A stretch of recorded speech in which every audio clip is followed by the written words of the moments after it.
धन की कोई कमी नहीं थी। धन इतना अरबोपति करोड़ों-पति कह दो, लेकिन कंजूस इतना कि कुछ भी देने को तैयार नहीं। एक दिन जब उसकी घरवाली कहती कि इतना कुछ है, कभी तो दान दे दिया करो, ये बाबा आया लेने के लिए तो 1 रुपया दे दो। बोला मैं तो 1 कोड़ी भी नहीं दूंगा। क्यों? बोलना देता कुछ नहीं, मैं मेरे पास तो कमी हो जाएगी, उसको दूंगा तो मेरे पास कमी हो जाएगी। क्योंकि वो क्या था, कंजूस, और पैसा इतना है देता तब भी खत्म ना होता। लेकिन एक दिन क्या हुआ, उसका काम जो था ना, काम था उसका माखन का। माखन बेचता और माखन इतना बेचता जिसकी कोई सीमा नहीं थी। एक दिन उसकी बहन और उसका जीजा आए वृंदावन से बाके बिहारी को लेकर। कहने लगी बहन अपने भाई से कि भाई ये ठाकुर जी लाई हूँ, ये अपने घर ले जाना। घर ले जाऊँ, अपनी पत्नी को दूँ तो वो क्या करेगी? इसके लिए श्रृंगार लाएगी, इसको माखन खिलाएगी, इसके लिए झूला लाएगी, सिंहासन लाएगी, तो मेरा तो खर्चा बहुत हो जाएगा, मैं इसको घर नहीं ले जाता। अपनी बहन को कहता है अगर मैं घर ना ले जाऊं दुकान पे रख दूं तो? कहती है कोई बात नहीं, तू दुकान पे रख ले, इसको भोग लगा दिया कर, ये दुकान पे बैठ जाएगा। वो कहता है अच्छा ये बात तो ठीक है, दुकान पे रखूंगा तो कोई खर्चा नहीं मेरा, या इसको माखन का भोग लगा दिया कर। कोई बात नहीं, भोग लगा दिया तुमने। कहने लगा कान्हा को अब तो तू वृंदावन से माखन खा के आया, 2 दिन तो तेरे को खाने की जरूरत नहीं है। तो कान्हा क्या बोलता, वो चुप। 2 दिन बीते, उसने भोग नहीं लगाया। 1 हफ्ता बीत गया, उसने कान्हा को भोग नहीं लगाया। क्योंकि वो क्या था, कंजूस। कंजूस इतना कि माखन अगर कान्हा ने भोग लगा लिया तो मेरी कमाई कम हो जाएगी। कान्हा भी बहुत चालाक है, बहुत छलिया है। क्या करता, वो रात को चला जाता, जब घर दुकान बंद करके रात को उठता, अपना माखन उठाकर खा लेता।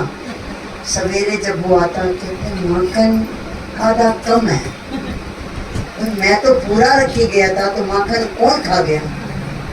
बेचारा सोचता रोज, पर कमाई वही की वही।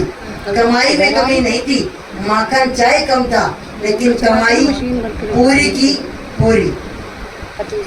तब बीत गया 10 दिन, तो रोज का सिलसिला हो गया कि माखन रोज आधा कम है। कहता है आज मैं रात को यहाँ छुप कर बैठूंगा, देखूंगा कि माखन कौन खाता है। जब वो रात को छुप के बैठा तो कान्हा माखन के पास आके बैठ गया। बैठा, आकर माखन खाने लगा। वो भी देखता रहा कि माखन खा रहा है, अब मैं इसको पकड़ूंगा। जब अब पकड़ने लगा, कहता है कान्हा बहुत चालाक है। बोले तेरे साथ कोई और भी है? बोला नहीं। बोले मैं तो अकेला ही हूँ। बोले देख तेरे पीछे कोई और है। कान्हा कहता है सेठ को कि देख तेरे पीछे कौन है। इतना कहते ही वो तो मुड़ा और वो अंतर्याम। वो कहता ये क्या, अभी तो था, भागते भी नहीं देखा, ना बाहर देखा ना अंदर देखा, गया तो गया कहाँ? तो कोई बात नहीं, ये भी पक्का चोर है, तो कल मैं फिर देखूंगा कल ये क्या करता है। वो कल रात को फिर बैठा, वो फिर आया, माखन के पास बैठा और माखन खाने लग गया। कहता ये पक्का चोर है, हर रोज मेरा माखन खा के चला जाता है, मैं तो इसको भोग नहीं लगाता, लेकिन ये मेरा माखन खा जाता है। लेकिन कमाई में फर्क नहीं आती, कमाई यूं की यूं होती है, ये अपना हिस्सा खाकर चला जाता है, लेकिन चोरी करता है, क्योंकि इसकी आदत है चोरी करने की। माखन ना खाए तो इसका मन नहीं मानता। बाके बिहारी लाल की जय। घर गया, कहता है एक बच्चा आता है रोज माखन खा जाता है, लेकिन मेरी कमाई में फर्क नहीं और उसको पकड़ना जरूर पड़ेगा। उसका जीजा कहता है कोई बात नहीं, आज मैं भी तेरे साथ चलता हूँ दुकान पे, रात को देखते हैं कि कौन आता है। वही बात, वो रात को जैसे छुप के बैठे, वो आया, माखन खाने लगा, तो उसका जीजे ने उसको पकड़ लिया। कहता ले भाई, मैंने तो पकड़ लिया आज इसको। तो पकड़ लिया? बोला हाँ पकड़ लिया। बोला आज इसके साथ जो 2-3 और भी होंगे, अकेला तो आता नहीं, क्योंकि चोरी करने के लिए 2-3 तो साथ होंगे, नहीं तो अकेला चोरी करेगा तो फंस जाएगा। कहता चल ऐसे कर, मैं इसको पकड़ के बैठता हूँ, तू बाहर देख, कभी कोई इसके साथ और हो, कोई डंडे वगैरह लेके आया हो, कभी हमें वो मार दे। तो कहता ठीक है। वो बाहर देखने गया, कौन? वो सेठ, और जीजा उसको पकड़ के खड़ा है। और वो इतने में चुपके से हाथ छुड़ा के और वो अपने मंदिर में जाके बैठ गया। कहता है मैं इतनी दूर से चलकर वृंदावन से तेरा माखन की खुशबू लेकर मैं वृंदावन से तेरे पास आया, और तू मेरे को माखन नहीं देता, फिर भी क्या तेरे मेरे माखन खाने से क्या तेरे को कमी आई? वो कहने लगा कमी नहीं आई। बोले फिर तू चोरी क्यों करता है? और तू मुझे भोग ही नहीं लगाता, और मैं अपनी कमाई का खाता हूँ, तेरा कुछ भी नहीं खाता, क्योंकि जो भोग जो हमें मिलना है, जो हमारी प्रारब्ध में है, वो हमें अवश्य मिलेगा। बिना प्रारब्ध के हमें कुछ नहीं मिलता।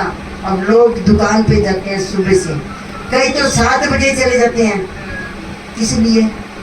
कमाई करने के लिए, लेकिन किस्मत से ज़्यादा कभी नहीं मिलता। जो देना है उस ठाकुर ने, चाहे तुम 11 बजे भी चले जाओ ना, तब भी वो भरपूर खजाने भर देगा। लेकिन भाव अपने अपने, फिर भी देखो बांके बिहारी ने किस तरह उसकी लाज रखी, अपना हिस्सा खाकर उसमें कोई कमी आने नहीं दी, और उसकी श्रद्धा इतनी बढ़ गई कि वो कहने लगा तू भगवान, मैं तेरा निरादर करता रहा और मेरे को कोई कमी नहीं आई, आज से मैं तुझे हर पकवान दूंगा, हर चीज दूंगा, लेकिन मैंने बहुत बड़ा पाप किया जो मैंने तेरे को भोग नहीं लगाया। मैंने क्या सोचा तू क्या एक बच्चा माखन चोर, लेकिन तू तो अंतर्यामी है।